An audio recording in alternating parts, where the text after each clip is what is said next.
Joining me now is Newt Gingrich, Fox News contributor and former Speaker of the House.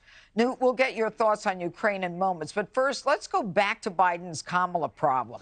Her potential 2024 rivals must be loving this.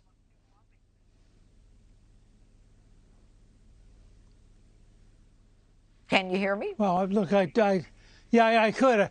I wasn't sure whether or not you were going to show some of how Kamala's unbelievable.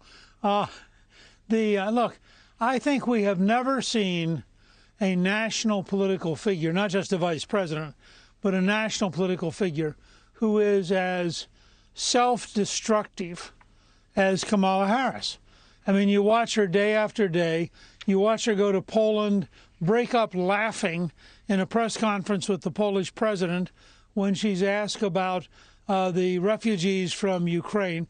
You see her 10th person leave her staff, who was, by the way, the national security advisor who was with her in Poland, who must have been totally embarrassed and demoralized by watching her break up laughing when talking about the Ukrainian refugees.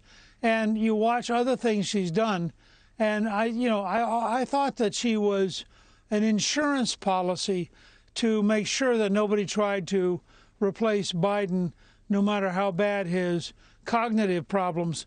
But I'm beginning to think that she's like Spiro Agnew, who turned out to be so bad that when he got replaced, it set the stage for Nixon to be replaced. And I have a hunch that she's on a very, very short fuse right now, because I think most Americans realize that the prospect of her being president is genuinely terrifying. I mean, it's bad enough to think about Biden being president when he's clearly not totally in touch with reality. Right. But the idea of being replaced by Kamala, I think, is astonishingly frightening. Newt, let me ask you this. If she's a vice president, what could this president, forget that he's Biden, what would any president with a vice president like that do? Is there another person that they would pull up in front of the nation to at least deliver on some of the issues Americans want to hear about? What do you do in this situation? Well, I mean, the first thing you do is you send her to the Naval Observatory, which is the home of the vice president. Yeah. And you say, please don't leave for the next 3 years. And you offer her books and movies and video games, but you don't let her leave.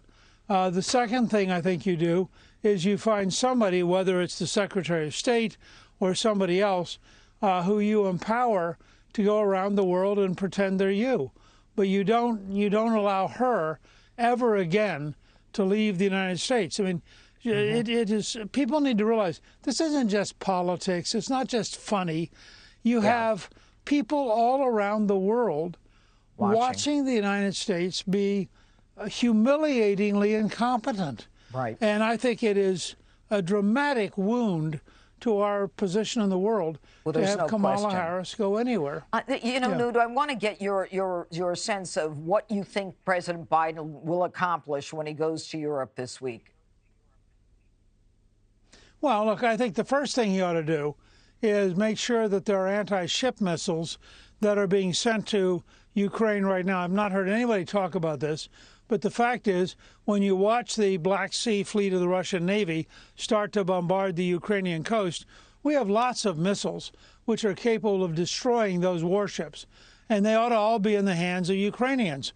And Ukrainians ought to be basically destroying the Russian the Black Sea Fleet, which we could do. We have that capacity. Second, I want to know whether or not the high-altitude anti-aircraft missiles, which Biden promised last week, are now in Ukraine.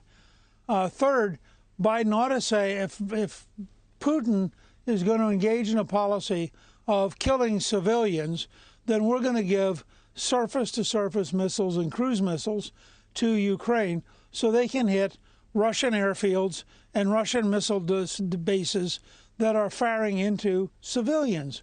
We don't have to accept some deal where the Russians get to fight while Russia remains safe, but the Ukrainians are only allowed to be on defense. Yep. I think when somebody starts killing your women, your children, destroying your cultural heritage, you have a right to defend yourself by taking out their airfields and their missiles. Finally, he ought to go to NATO, and the number one thing they need to agree on is a public, explicit commitment that if Putin goes to chemical weapons, they will immediately, within a couple of hours, do everything they can to destroy that capability. There should be no confusion about none of this. Oh, eventually there'll be sanctions. Okay. Eventually we'll do something. They should go at him immediately. All right, Newt, thanks so much. Hey, Sean Hannity here. Hey, click here to subscribe to Fox News YouTube page and catch our hottest interviews and most compelling analysis. You will not get it anywhere else.